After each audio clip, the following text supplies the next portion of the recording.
Para terminar el tema sobre las máquinas de vectores de soporte, que es el que hemos estado discutiendo en las últimas sesiones, tenemos que volver al problema nuevamente de clasificación porque el modelo que describimos en clases pasadas es un modelo que está diseñado para resolver problemas de dos clases únicamente. Em, Aquí es necesario, digamos, comentar que existen muchos diferentes aproximaciones para tratar de generalizar la formulación de las máquinas de vectores de soporte a problemas multiclase. Em, digamos que muchas aproximaciones que se han propuesto a lo largo de, pues desde, les comentaba, el algoritmo de optimización de las máquinas de vectores de soporte está publicado desde el año 98, ¿sí? Y el trabajo con este tipo de modelos pues fue muy activo más o menos hasta el 2004, 2008. Luego, cuando vuelven, digamos, en escena las redes neuronales, pues obviamente copan un poco el espacio, pero se sigue pues trabajando en ellos. Y durante toda la primera década de los 2000 se propusieron, digamos, diferentes variantes. Incluso ahora todavía hay trabajos recientes en esa línea. ¿Cuál es el asunto? En realidad, realmente lo que pasa es que suelen ser aproximaciones bastante complejas en términos computacionales, y resulta que no necesariamente generan digamos, una mejora significativa en términos de la capacidad de predicción, ¿cierto? Los resultados en términos del desempeño, en comparación con estas estrategias que vamos a trabajar en esta primera parte de la clase. Estas estrategias que vamos a ver, como el nombre del notebook dice, son estrategias multiclase basadas en clasificadores binarios.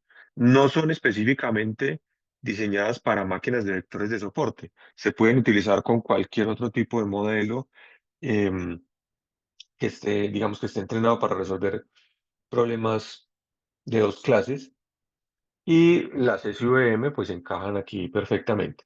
Entonces, insisto, existen muchas formulaciones, no solamente una, muchas formulaciones diferentes para extender las máquinas de vectores de soporte a problemas multiclase, ¿cierto?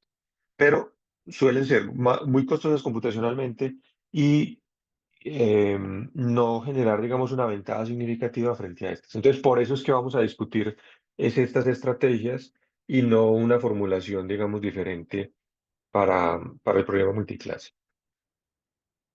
Estas estrategias, entonces, están basadas en clasificadores binarios, ¿cierto? Vamos a hablar de tres estrategias diferentes. La primera de ellas se llama uno contra todos, ¿cierto? También les llaman one versus all o one versus the rest. Básicamente, es una estrategia en la que lo que yo voy a hacer es que voy a construir un modelo de clasificación, voy a construir un clasificador para separar una de las clases versus las demás. Entonces aquí, por ejemplo, en esta figura que tenemos tres clases, tenemos esta que es, digamos, vamos a decir un verde un poco más oscuro, un verde más claro y un gris. Entonces vamos a construir un clasificador que nos separe la verde oscura. Ese clasificador es este que tiene el mismo color, ¿cierto? Que va a tratar de separar esta clase de todas las demás. Luego, un clasificador, que es el que está aquí en gris, que separa a la clase gris de las otras, y luego el otro clasificador verde, que separa a esta, que es verde clara, versus las demás. ¿Cierto? Entonces, básicamente, si tenemos C clases, vamos a tener que entrenar C clasificadores, ¿cierto?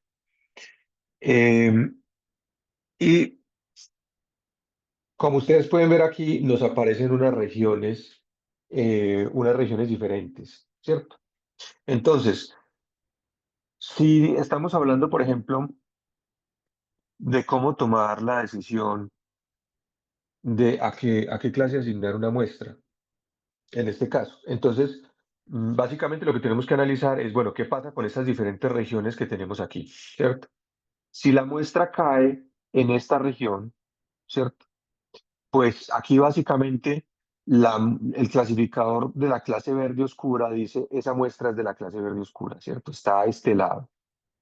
El clasificador de la clase verde clara dice eso no es verde claro. y el clasificador de la clase gris dice, eso no es gris. Con lo cual, la única clase que está, digamos, de alguna manera reclamando esa muestra es la verde oscura. Entonces no hay ningún problema. Y la muestra es verde oscura. Lo mismo va a pasar en esta región y lo mismo va a pasar en esta región con las correspondientes clases, junto con la clase gris y con la clase verde claro. Ahí no hay ningún problema. ¿Dónde empiezan a aparecer problemas? Empiezan a aparecer problemas en esta región, por ejemplo. ¿Qué pasa? Si analizamos esta región, resulta que el clasificador gris dice, esa muestra es gris, está al lado de las grises, al lado de las grises. Y el clasificador de las verdes claras dice, esa muestra es verde clara. Por lo tanto, tenemos dos clases compitiendo por asignar la muestra a su correspondiente clase. El de la clase verde no tiene problema, el de la verde oscura no tiene problema porque simplemente dice, eso no es verde oscuro, entonces no entra en juego. ¿Listo?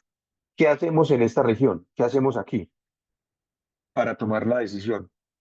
Entonces, lo que estamos planteando allá es lo siguiente, ¿no? Tenemos ahí X1, X2, tenemos tres grupos de muestras,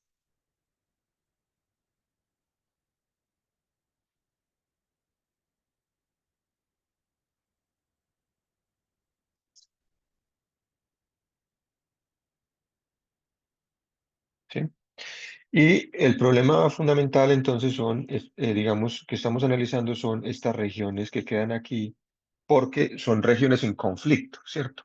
Hay dos clasificadores que reclaman esas zonas, ¿cierto? Entonces, el asunto es, ¿qué hacemos con una muestra nueva? ¿Cierto? Una muestra nueva. Entonces, la forma de resolverlo es, bueno, la distancia que hay, cuando nosotros evaluamos digamos, estos clasificadores, básicamente es, yo evalúo la muestra en la función, ¿cierto? Y normalmente entonces será el valor positivo el que me indique, si es positivo estará al lado, digamos a un lado, si es negativo estará al otro, ¿cierto? Y la magnitud de ese valor, si es positivo muy grande, significa que está en el lado, digamos en este caso, en el lado si es el clasificador verde, será para las muestras verdes, si es el clasificador azul, será para las muestras azules, el lado positivo. Y entre más grande sea ese valor, más adentro, digamos, vamos a decir, de la clase se encuentra, ¿cierto? Entonces, el valor de magnitud, de alguna manera, es un valor que podemos asociar a la confiabilidad que el modelo tiene para decir si esa muestra es o no es de la clase, ¿cierto? Entonces, básicamente, si tenemos una muestra nueva, lo que vamos a hacer es medir la distancia a la frontera, ¿cierto? Y vamos a asignarle la muestra a el que nos dé una mayor distancia, porque eso significa que la muestra está más adentro, dentro de la clase que estamos tratando de analizar, ¿cierto? Entonces, básicamente nosotros vamos a tener una evaluación en una función uno, en una función 2 y en una función 3, ¿cierto? Y vamos a calcular el máximo, o bueno, si se quiere, el ar máximo, ¿cierto? ¿Quién de todos estos es el que nos está dando mayor valor y esa es la clase a la que vamos a asignar, ¿cierto? Porque significa que es la que mayor confiabilidad nos está entregando. Luego tenemos esta región, tenemos la región del medio.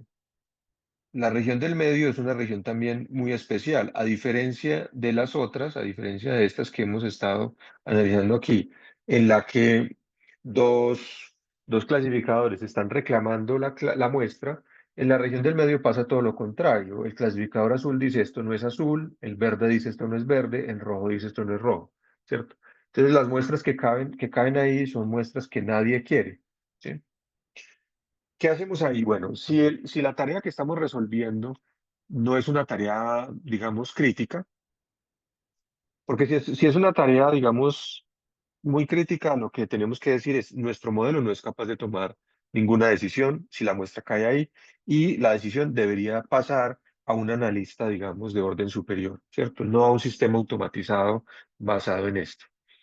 Si podemos tomar una decisión porque no es crítico lo que estamos haciendo, entonces lo que podríamos hacer en este caso es simplemente vamos a asignarle la muestra a la frontera más cercana, ¿cierto? A la que esté más cerca.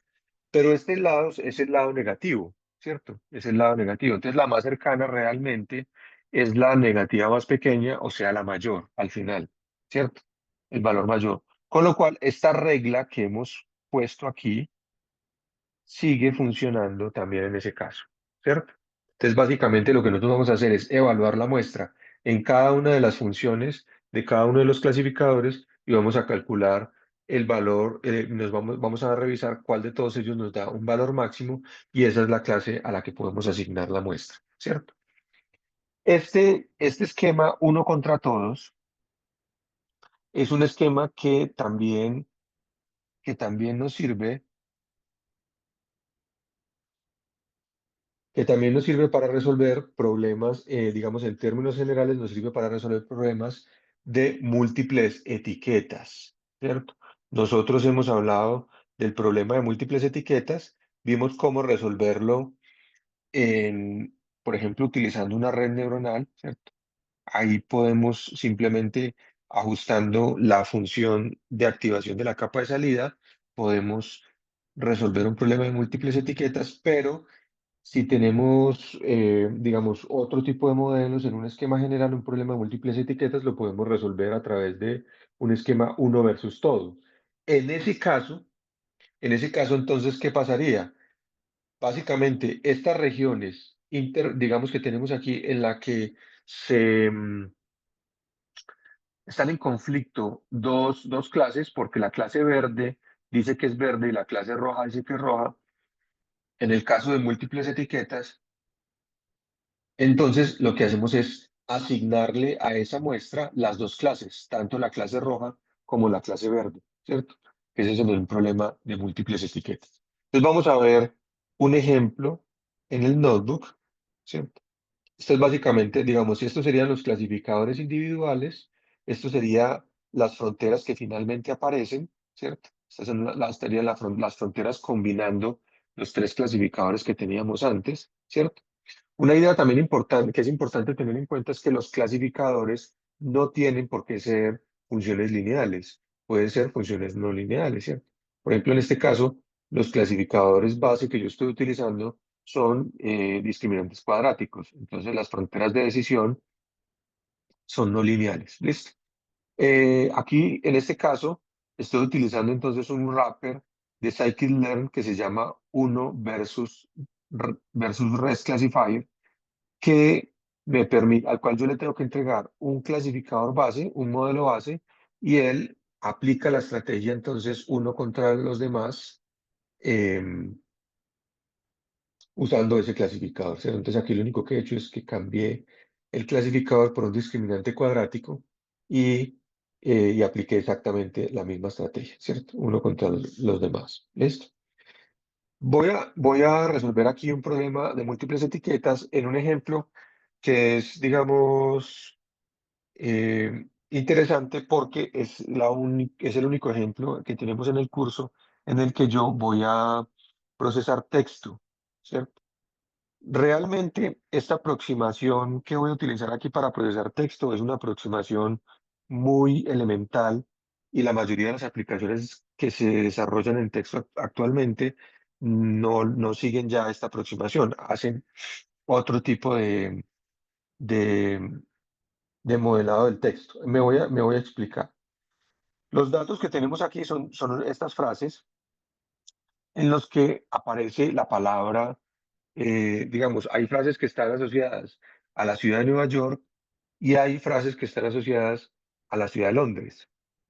Y hay algunas pocas frases que están asociadas a ambas ciudades, ¿cierto? O sea, frases en las que ambas ciudades aparecen en el texto. Por lo tanto, es un problema de múltiples etiquetas porque lo que queremos hacer es simplemente clasificar las frases entre si están asociadas a una ciudad, a la otra o a ambas, ¿cierto? Ese es el problema de múltiples etiquetas que planteamos aquí, ¿cierto? Estas son las frases de entrada y estas son las etiquetas de salida, ¿cierto? Y este es el conjunto de test que voy a utilizar para probar el modelo, ¿cierto? Entonces, básicamente, en las estrategias de caracterización de frases, digamos, o de textos, ya hace algunos años, lo más básico era algo que llamábamos Back of Words, ¿cierto? Back of Words es una estrategia muy sencilla en la que básicamente lo que yo hacía era establecer algo que llamábamos el diccionario de palabras. Esto se sigue teniendo que hacer hoy en día. Diccionario de palabras es simplemente un diccionario en el que yo tengo aquí palabra uno, ¿cierto? Y le asigno un valor, ¿cierto? En el diccionario, palabra 2 y le asigno un valor, palabra 3 y le asigno un valor, ¿cierto? Y así sucesivamente hasta el total de diccionario de palabras que yo estoy utilizando. Normalmente, pues eran comunes trabajar con diccionarios de palabras de 10.000 palabras, 20.000 palabras, etcétera. Ahora, esta codificación que tenemos aquí realmente se convertía en un índice, ¿cierto? Entonces, cuando yo iba a codificar una frase completa que estaba compuesta por varias palabras, realmente lo que yo hacía era que terminaba con un vector de dimensión igual al tamaño del diccionario de palabras, ¿cierto?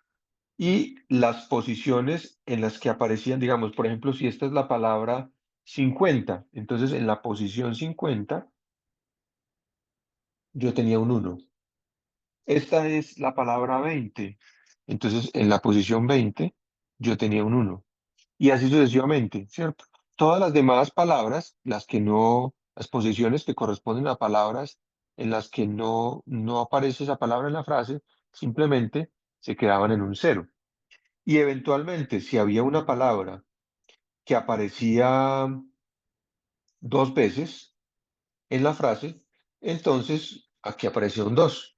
Era una especie, un conteo, ¿cierto? Un conteo. A esta representación se le llamaba back of words. ¿Listo? Maleta de palabras. Entonces era una representación muy elemental.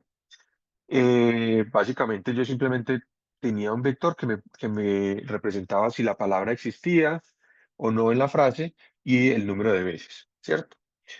Luego, digamos, hay una representación que es un poquito más elaborada, que se llama TF-IDF, frecuencia de término inverso de la frecuencia de documento, se llamaba esto, que básicamente aplicaba unas transformaciones. Primero, convertía estos valores en valores, digamos, de porcentaje, ¿cierto?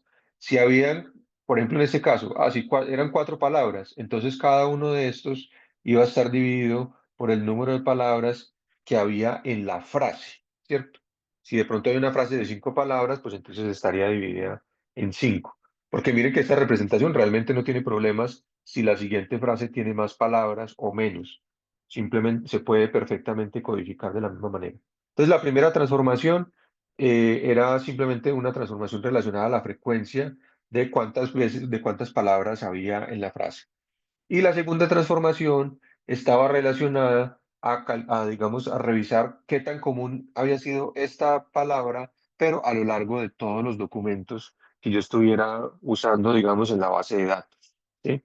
De tal manera que palabras menos frecuentes iban a obtener valores, digamos, más grandes y palabras muy frecuentes iban a reducir su valor porque de alguna manera esta es como la característica. El propósito fundamental de eso era, pues si yo tengo una palabra que aparece en todas las frases y lo que yo quiero hacer, pues de alguna manera es un problema de clasificar las frases, clasificarlas como en este ejemplo porque están relacionadas con una ciudad o, por ejemplo, un problema típico es el análisis de sentimiento en texto, ¿cierto? Entonces yo voy a clasificar el texto según si el texto expresa una idea positiva frente a algo o una idea negativa frente a ese objeto. Entonces, si la palabra siempre aparece, pues es una palabra que tiene menos información desde el punto de vista de la discriminación que yo quiero hacer entre esos documentos.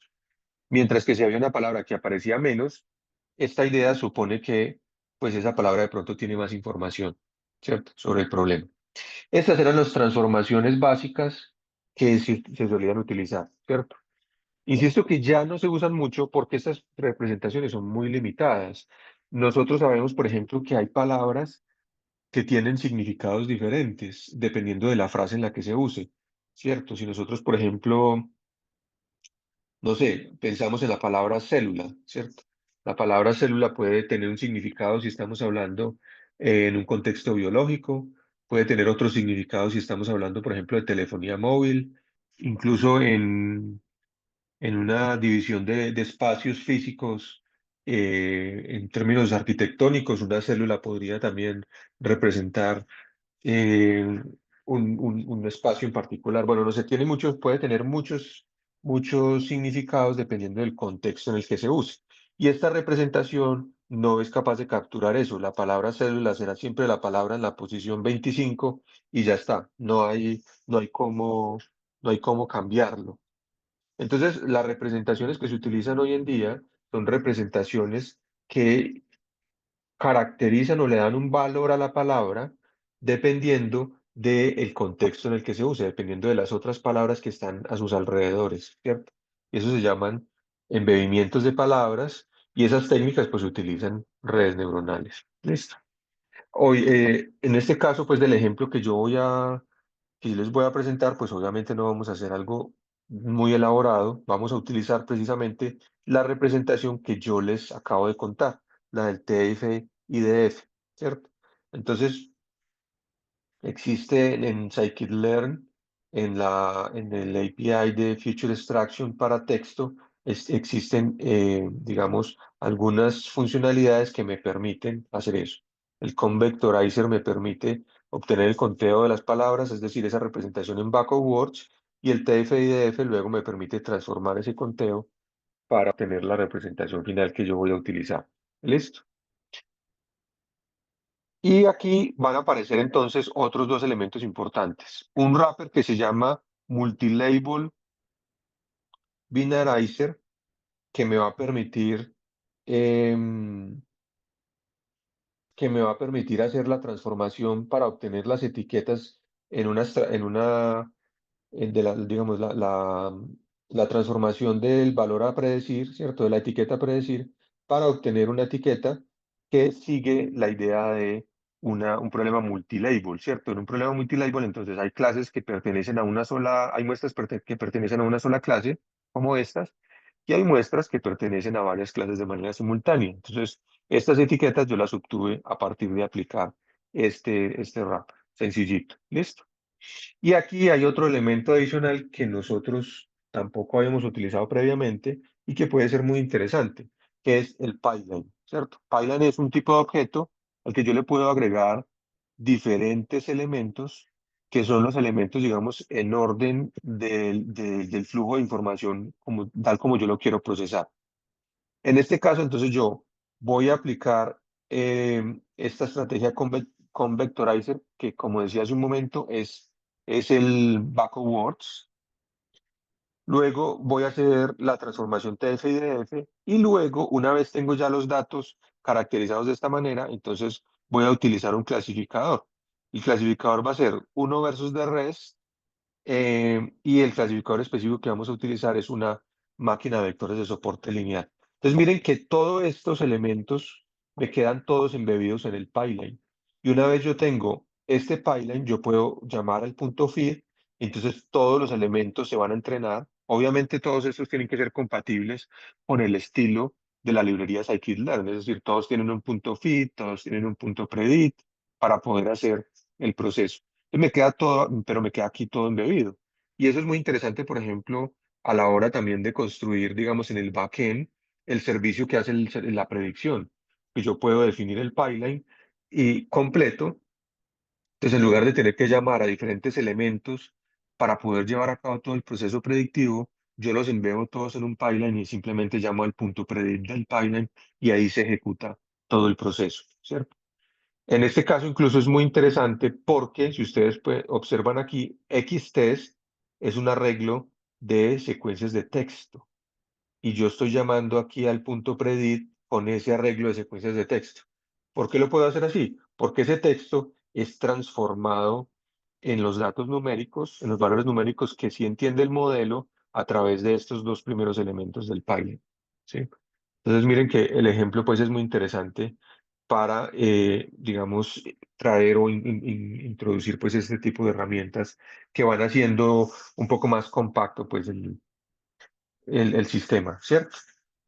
Em, bueno, aquí pueden ver digamos, aquí he hecho el entrenamiento, hago la predicción del conjunto de test y luego estoy utilizando este inverse transform para tomar las predicciones que me están devolviendo el clasificador y devolverlas a los valores de las etiquetas reales y de las etiquetas originales, perdón. Las etiquetas originales, recuerden que es Nueva York y Londres, ¿cierto? Entonces, aquí podemos ver que esta es la frase con la que yo evalué el modelo y esta es la etiqueta que le asignó, ¿cierto? Londres, Nueva York, Londres, Londres, ¿cierto? Y en algunos casos le asignó dos etiquetas, ¿cierto? En un problema multi-etiqueta. ¿Listo? Entonces ahí pueden ver que la estrategia one versus the rest, en este caso, me permite entonces resolver problemas de múltiples etiquetas. ¿Listo? Si no queremos abordar el problema de múltiples etiquetas, entonces cuando hagamos aquí el predict, tenemos que pedirle a este classifier que nos dé el predict proba, ¿cierto? Si nos da el predict proba, entonces tenemos la probabilidad de cada una de las clases y nuevamente, entonces, así como discutimos hace un momento, asignamos el modelo a, asignamos la muestra, perdón, al, a la clase que nos da mayor valor de f, que se traduce en mayor score, ¿listo? Mayor probabilidad.